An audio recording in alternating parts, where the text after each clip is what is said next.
Would you like to be somebody who understands why we are so attracted to archetypal movies? Then listen to this entire video where I explain how your unconscious mind, which stores archetypes, is trying to direct your attention to those things that will increase the likelihood of you adopting archetypal behavior yourself.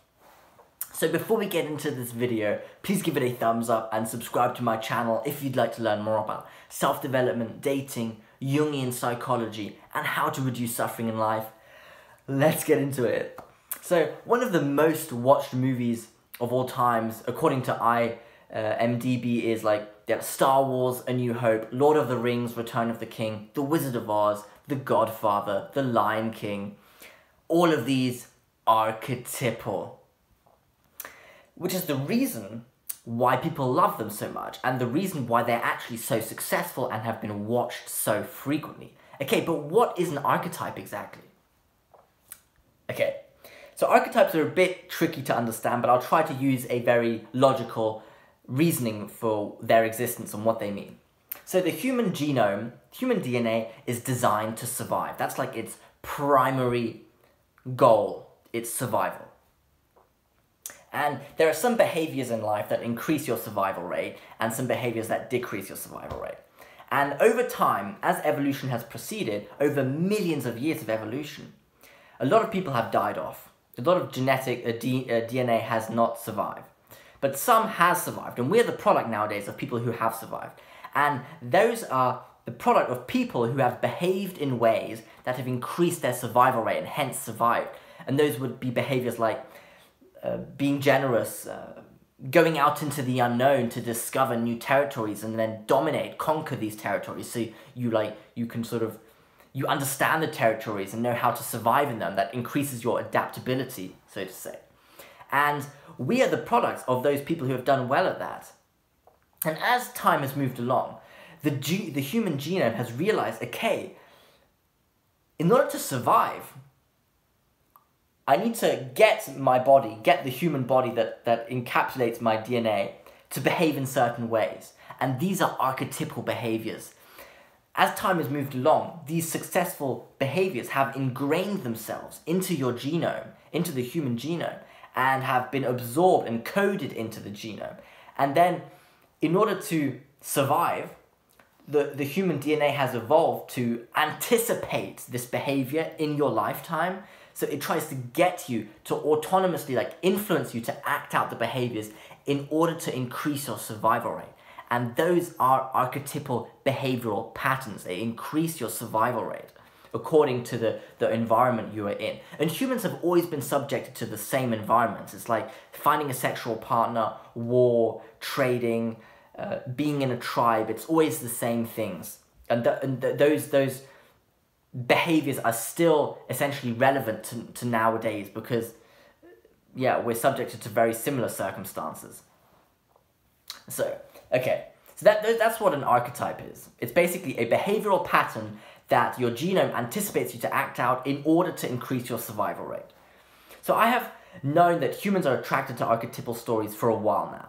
Those stories which have survived the longest expanses of time obviously offer some value, which makes humans retell them and keep them alive. For example, the story of St. George, I think, is one of the oldest stories. It's St. George was like a knight in a castle, and then a dragon came along that threatened the castle, or St. George's kin, his people, his species, his tribe. And then St. George goes out to confront the dragon, fight the dragon, and then slay the dragon. And then afterwards, St. George is rewarded with a Virgin Mary. And this is an archetypal story because that is the narrative of the human species. It is, you have your people, your known territory, that is your orderly territory that you can predict and understand, and then beyond that is the frightening, terrifying unknown which you don't understand, and it threatens your survival because it encompasses your territory. So you need to go out, venture into the unknown, and fight the monsters there in order to conquer them and then expand your territory, and then you get rewarded with the Virgin Mary, which is essentially the females, let's say, or the female of your tribe, and then because you were able to act that out, that you were able to increase the survival rate of your species, your genome basically means it's strong and is courageous. So you then get rewarded with the opportunity to reproduce, basically. And that's an archetypal story. And movies are basically just a different format of these stories. You know, the stories are depicted in visual and sound form on a screen. However, until now, I've never really questioned the psychological reaction that occurs when humans absorb these stories. Like, what internal process occurs that draws people in? Like, why are they drawn in by it? Let's think about it. So, you know how there are obviously some stories that captivate you, that you're just drawn in by, or some books that captivate you and you can't, it's like a page turner. It is something that you can't let go of and just, you lose track of time whilst you're reading it. And then there are some other books that they're so boring and so bland and so, you can barely focus on the book and keep your attention on the book without losing it. It's so difficult. So you would ask yourself, okay, but why are we drawn in by some things and not drawn in by the other? So Carl Jung, the psychiatrist, and really like I would say,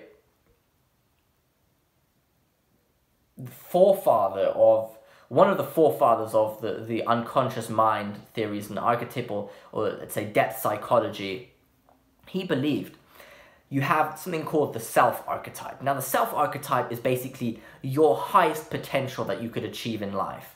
And your self-archetype influences your attention to focus on those things in your surrounding, which will increase the likelihood of you manifesting that highest potential. So it says, okay, I'm going to focus on those things that will enable me to take the steps towards actually manifesting that highest potential in my life. That's what Carl Jung believed. And I think that's a very good theory. So the most obvious answer to why we are attracted to these stories is because our unconscious mind judges the story as an instrument to get you to act out the archetype itself. So, and acting out the archetypes and integrating them into your unconscious mind by the process of individuation, which I'll get to in a bit, is basically the process by which you get closer to the self-archetype, which is your highest potential. So your unconscious mind, which basically stores, well, the collective unconscious is part of the unconscious mind, and that stores the archetypes. It thinks, yes, if I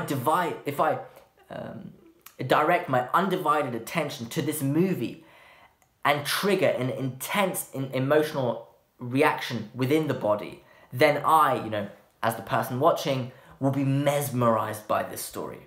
And when I am mesmerized by the story, it will have touched me so deeply that it will change my life. And it will change my life in a way to direct my thoughts and behaviors to acting out the archetype itself in my very own life. And the narrative resonated with me that so much that I want to live that behavioral pattern myself because it felt so good. Like it gave me almost like meaning in life. And this is quite funny because I just realized that when I talk about the unconscious mind like this, it sounds like it's an independent, separate entity to your conscious mind, and I think that is true. The unconscious mind is an unnegotiable force that really calls the shots in your life. If you think you are free to behave how you please without paying any price, I think you're mistaken. Because the unconscious mind is coded into your DNA. It's an instinct. And you can't get rid of instinct. It's like a fundamental force of human nature. You can't reduce, you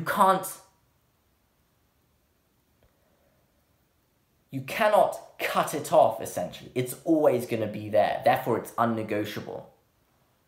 Yeah. So basically, your unconscious mind is allocating your direction, your focus to these movies because it thinks, and then it triggers in a deep emotional response when watching it. So then you consciously think like, wow, this movie is so awesome. And then once the movie stops, you continue thinking about it and it starts to change your life.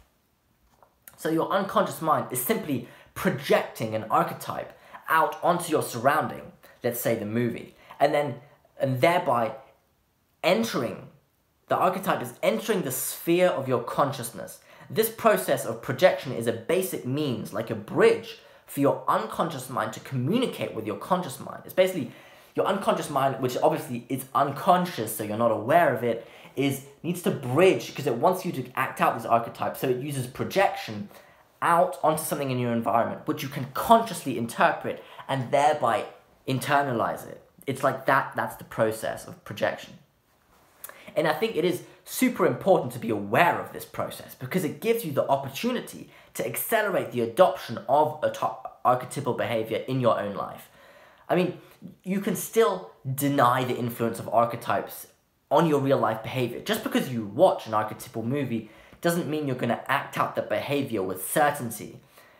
And if you don't, I mean, I made a video on this yesterday, or I don't know, I think it was a few days before, I'm not sure, on how if you don't act out the archetypes, your unconscious mind is displeased and will react to that and communicate that you're doing something wrong by providing you or triggering neuroses or negative emotions like depression or anxiety to tell you, like, you're not doing something right, try and correct yourself. That's sort of evidence of why it's unnegotiable, your unconscious mind, because it'll punish you if you don't listen to it, sort of. Yeah, so, and just because you watch the archetypal movie doesn't mean you're going to act it out, let's say. Hence, being aware that the reason why you're fascinated by such a movie is because your mind is trying to allocate your attention to that sort of archetypal narrative in order to increase your survival rate. And when you're aware of that, it enables you to intentionally strive for that behavior and successfully act it out and be aligned with the demands of your unconscious mind. Because, like I said, and also I think I've talked about this recently, how we have so many distractions in life that can actually prevent us from really acting out archetypal behaviors, because we just cloud the bridge between our unconscious and conscious mind through basic means like electronic devices, using social media, because we're always occupied, we're never thinking, we're not able to listen to how our body feels, and if there are symptoms of negative emotions, that maybe there's a reason why we're feeling them, and then our chance to react to that and try and improve it is decreased because we're not even aware that we have these negative emotions. Yeah. So, and the reason why you should be aware of it, I mean, that's essentially the process of individuation, which Carl Jung believed the most important, valuable process you can undertake in life, which is integrating the contents of your unconscious mind into your conscious mind and sort of uniting these two polar opposites, the conscious and unconscious mind. Yeah, because that will enable you to manifest or get closer to manifesting the self archetype, which is your highest potential, your most immense, potentially even divine potential as a human being. Yeah. So in conclusion, the reason why we're so attracted to archetypal movies is because our unconscious mind is using that movie to get your conscious mind to realize that there's something about that behavior that you see in the movie that is awesome, that is special and potentially meaningful, and therefore it gives your conscious mind the probability of actually adopting it yourself and acting out, which is the goal of your unconscious mind. It wants you to act it out, and this is by means of projection. You project the archetype onto the movie, and then it enters the sphere of your conscious mind, which gives you the chance of actually being affected by it and actually potentially adopting it yourself, that archetypal behavioral pattern. So please leave a comment below whether you think there are any other reasons why we're so attracted to archetypal movies, and whether you understood my explanation, or whether there's any other explanations you'd like to hear about archetypal movies, for example. So I hope you enjoyed this video. Please give it a thumbs up and subscribe to my channel if you'd like to learn more about self-development, dating, Jungian psychology, and how to reduce suffering in life. Thank you for listening.